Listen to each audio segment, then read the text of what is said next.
신앙 고백 우리 하겠습니다. 나는 전능하신 아버지 하나님 천지의 창조주를 믿습니다. 나는 그의 유일하신 아들 우리 주 예수 그리스도를 믿습니다.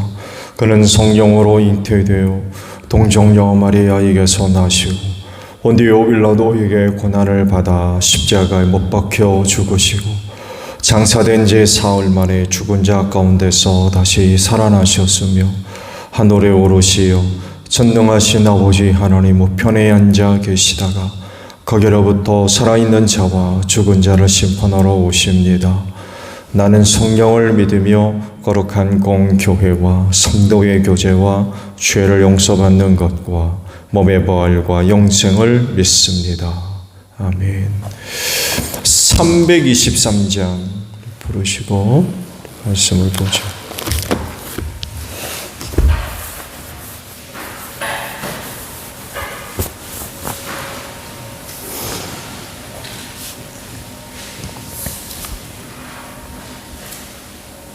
(323장입니다) 푸른 바다 나서니 몸 어디든지 가오리다. 괴로우나 즐거우나 주만 따라가오리니 어느 누가 막으리까. 죽음이 늘 막으리까. 어느 누가 막으리까. 죽음이 늘 막으리까. 아골골짝 빈들에도 어금 들고 가오리다. 소돔 같은 거리에도 사랑 안고 찾아가서 종의 몸에 지닌 것도 아낌없이 드리리다. 정해 멍해 지닌 것도 아낌없이 드리리다. 천기 영광 모든 권세 주님 홀로 받으소서. 멸시전대 십자가는 제가 지고 가오리다. 이름 없이 빛도 없이 감사하며 섬기리다. 이름 없이 빛도 없이 감사하며 섬기리다. 아멘. 말씀을 봅니다. 사도행전 4장 23절에서 마지막 절까지 보겠습니다. 사도행전 4장 23절에서 마지막 절에요. 베드로와 요한은 풀려나는 길로 동료들에게로 가서 대제사장들과 장로들이 한 말을 낱낱이 일렀다. 동료들은 이 말을 듣고서 다 같이 하나님께 부르짖어 아뢰었다. 하늘과 땅과 바다와 그 안에 있는 모든 것을 지으신 주님, 주님께서는 주님의 종인 우리의 조상 다윗의 입을 빌어서 성령으로 이렇게 말씀하셨습니다. 어찌하여 이방 민족이 날뛰며 뭇 백성이 헛된 일을 꾀하였는가? 세상 임금들이 들고 일어나고 통치자들이 함께 모여서 주님과 그의 메시아에게 대적하였다. 사실 헤롯은 본디오 빌라도가 이방 사람들과 이스라엘 백성과 한패가 되어 이 성에 모여서 주님께서 기름 부으신 거룩한 종 예수를 대적하여 주님의 권능과 뜻으로 미리 정하여 두신 일들을 모두 행하였습니다. 주님 이제 그들의 위협을 내려다보시고 주님의 종들이 참으로 담대하게 주님의 말씀을 말할 수 있게 해주십시오. 그리고 주님께서 능력의 손을 뻗치시어 병을 낫게 해주시고 주님의 거룩한 종 예수의 이름으로 표징과 놀라운 일들이 일어나게 해주십시오. 그들이 기도를 마치니 그들이 모여있는 곳이 흔들리고 그들은 모두 성령으로 충만해서 하나님의 말씀을 담대히 말하게 되었다. 많은 신도가 다 한 마음과 한 뜻이 되어서 아무도 자기 소유를 자기 것이라고 하지 않고 모든 것을 공동으로 사용하였다. 사도들은 큰 능력으로 주 예수의 부활을 증언하였고 사람들은 모두 큰 은혜를 받았다. 그들 가운데는 가난한 사람이 한 사람도 없었다. 땅이나 집을 가진 사람들은 그것을 팔아서 그 판돈을 가져다가 사도들의 발 앞에 놓았고 사도들은 각 사람에게 필요에 따라 나누어 주었다. 키프로스 태생으로 레위 사람이요 사도들에게서 바나바 곧 위로의 아들이라는 뜻의 별명을 받은 요셉이 자기가 가지고 있는 밭을 팔아서 그 돈을 가져다가 사도들의 발 앞에 놓았다. 아멘. 오늘은요 29절에 있는 말씀을 함께 나누고자 합니다.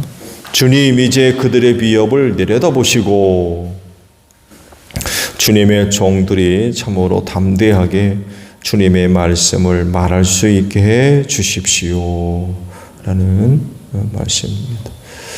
오순절 이후 초기 기독교는 엄청난 그런 그 변화를 겪게 되었죠. 예수님 없이 승천하셨으니까 예수님 없이 제자들을 중심으로 해서 교회를 세워가야 하는 그런 그 상황에 직면하게 됐던 거죠. 그리고 비교적 성공적으로 유대 사회에 자리를 잡기 시작합니다. 그러니까 기득권을 가진 유대교와 교회가 함께 공존하기 시작했다는 거죠. 물론 유대교 입장에서는 이걸 허락할 수가 없었어요. 왜 그럴까요? 유대교의 유일신 사상이 기독교에서 이야기하는 주님과 부딪히기 때문에 그래요. 아시듯이 유대교는 기독교와 다릅니다. 기독교는 그야말로 그들이 섬겼던 조상들의 하나님 이외엔 다른 신이 있나요? 없죠. 근데 기독교에서는 예수 그리스도를 뭐라고 불러요? 주라고 부릅니다. 하나님의 아들이라고 부르고. 유대교 입장에서 보게 되면 이건 용납할 수가 없는 거죠. 하나님 이외에 다른 신이 없는데 기독교인들은 예수를 주라고 부르고 하나님의 아들이라고 부르고 그리스도라고 부르고, 그러니까 용납할 수가 없는 거였죠. 마치 유대교의 안방에 다른 신을 갖다 놓는 것과 다를 바가 없는 거예요. 그 유대교 입장에서 보게 되면 그 기독교를 어떻게 하겠습니까? 일단 용납할 수가 없고, 그러다 보니까 어떤 일이 벌어져요? 핍박하게 돼요.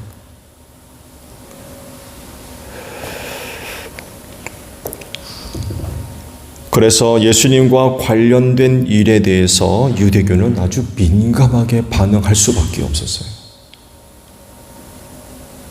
그리고 일찍부터 유대교에서는 예수님을 감시하기 위해서 늘 사람들을 파송했어요.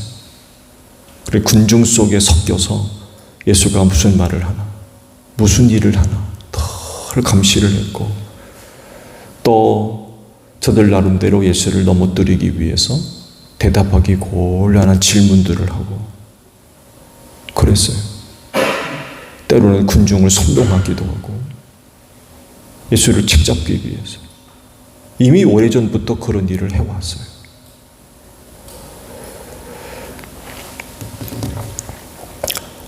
유대교 우두머리 가운데 몇몇은요, 예수의 부활을 알고 있습니다. 이게 사실이라는 것을 알고 있어요. 그래서 예수님을 따르는 사람들을 그냥 방치해 두면 안 된다는 것을 누구보다도 잘 알아요. 이거 그대로 뒀다 유대교에 심각한 위협이 될 것이라는 것을 알아요. 그래서 더더욱이 기독교를 핍박을 하게 됐던 거죠. 그냥 두었다가는 걷잡을 수 없을 정도로 급속하게 유대 사회 전체로 퍼져나갈 것이 자명했기 때문에 용납해 둘 수가 없었던 거예요. 그래서 늘 감시하는 사람들이 있었던 거죠. 베드로와 요한이 성전에서 예수님에 대해서 사람들에게 전도할 때에 어떤 일이 벌어집니까? 성전 경비대가 쫓아왔어요.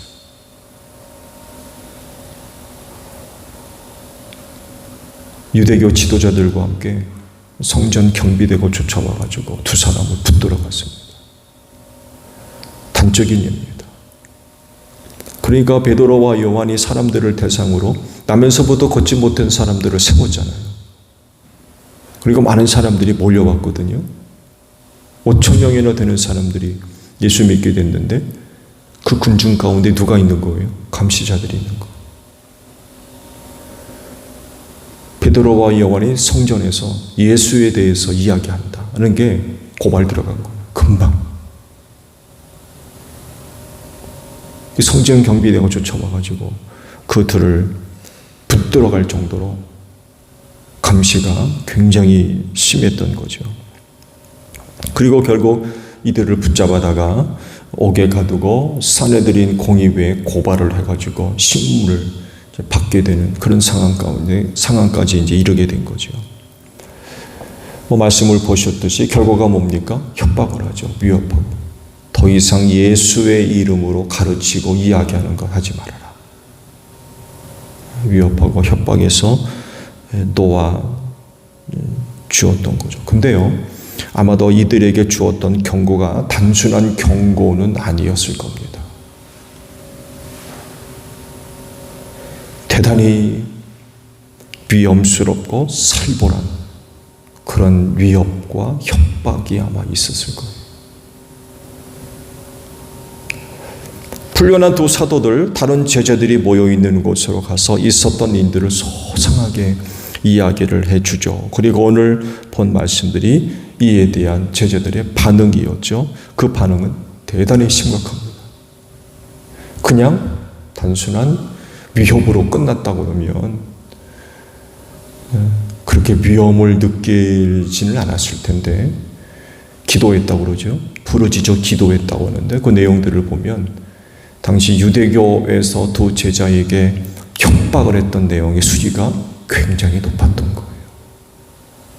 내용을 보게 되면 긴장도가 굉장히 높습니다. 그만큼 굉장히 어려운 그런 그 협박을 받았었다는 것을 우리가 알 수 있죠. 그런데 제자들의 모습을 보게 되면 결코 유대교의 위협과 협박에 굴하지 않겠다는 굳건한 각오가 세워지는 것을 우리가 발견할 수 있죠. 위협이 예사롭지 않으니까 야 조심하자, 그런 게 아니었어요.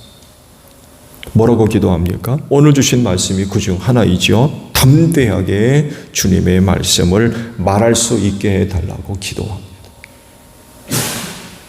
우리가 그런 위협을 받고 협박을 받아도 담대하게 예수를 증언하게 해달라고 그런 기도를 드려요. 그리고 제자들을 비롯해서 초기 공동체는 그렇게 했습니다. 담대하게 복음을 전했어요. 유대교 안방에서.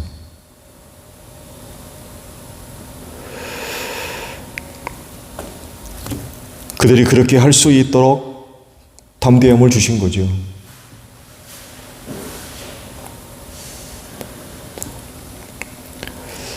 서슬시퍼런 유대교의 텃밭에서 예수님에 대한 이야기하는 것, 그거 결코 쉽지 않습니다. 예수를 죽인 지 얼마 안 돼요. 부활 후 40일 동안 계셨다고 그러는데, 그리고 오순절이 지나가고, 그 예루살렘에서 엄청난 일이 있었거든요. 그 모든 과정들을 다 목격했던 그런 사람들이고, 정말 서슬시퍼런 그런 그 상황 가운데 있었거든요. 그런데도 그들은 예수에 관한 이야기들을 증언하고 이야기하는 것을 멈추지 않죠.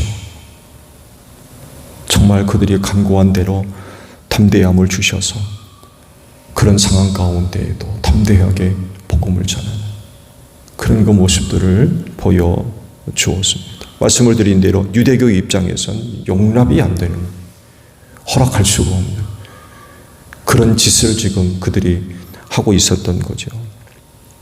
그래서 그렇게 견제를 하고 감시를 하고 핍박을 했던 거죠. 그러나 그럼에도 불구하고 그들은 예수에 관하여서 증언하는 일들을 멈추지 않았습니다.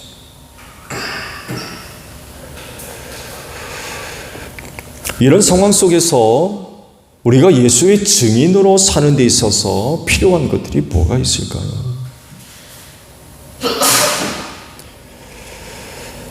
악한 세상을 향해 복음 전하는 것 역시 쉽지 않은 일입니다. 그래서 증인들에게 필요한 것이 뭐냐?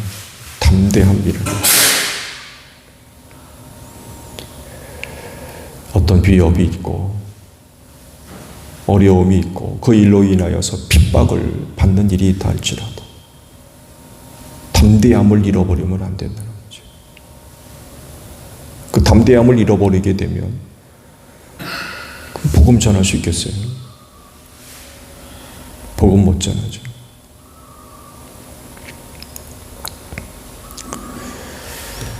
그럴진데 주의 제자들이 모여서 함께 부르짖어 기도했듯이 하나님으로부터 은혜를 구하는 여러분들이 되시기를 바랍니다. 그 은혜는 다른 은혜가 아니에요. 담대함을 주세요. 하나님 우리에게 담대함을 주세요. 담대함을 주셔서 어느 상황 가운데 있다 할지라도 복음 전하는 자들이 되게 달라고 기도해야 될 것 같아요. 그러면 그 담대함을 주실 줄로 믿습니다. 오늘 하루도 그 담대함을 가지고 기회를 주시면 예수의 증인이 되시는 여러분들이 되시기를 바랍니다. 주기도문합니다. 하늘에 계신 우리 아버지, 아버지의 이름을 거룩하게 하시며 아버지의 나라가 오게 하시며 아버지의 뜻이 하늘에서와 같이 땅에서도 이루어지게 하소서. 오늘 우리에게 일용할 양식을 주시고 우리가 우리에게 잘못한 사람을 용서하여 준 것 같이 우리 죄를 용서하여 주시고 우리를 시험에 빠지지 않게 하시고 악에서 구하소서. 나라와 권능과 영광이 영원히 아버지의 것입니다. 아멘. 기도하겠습니다.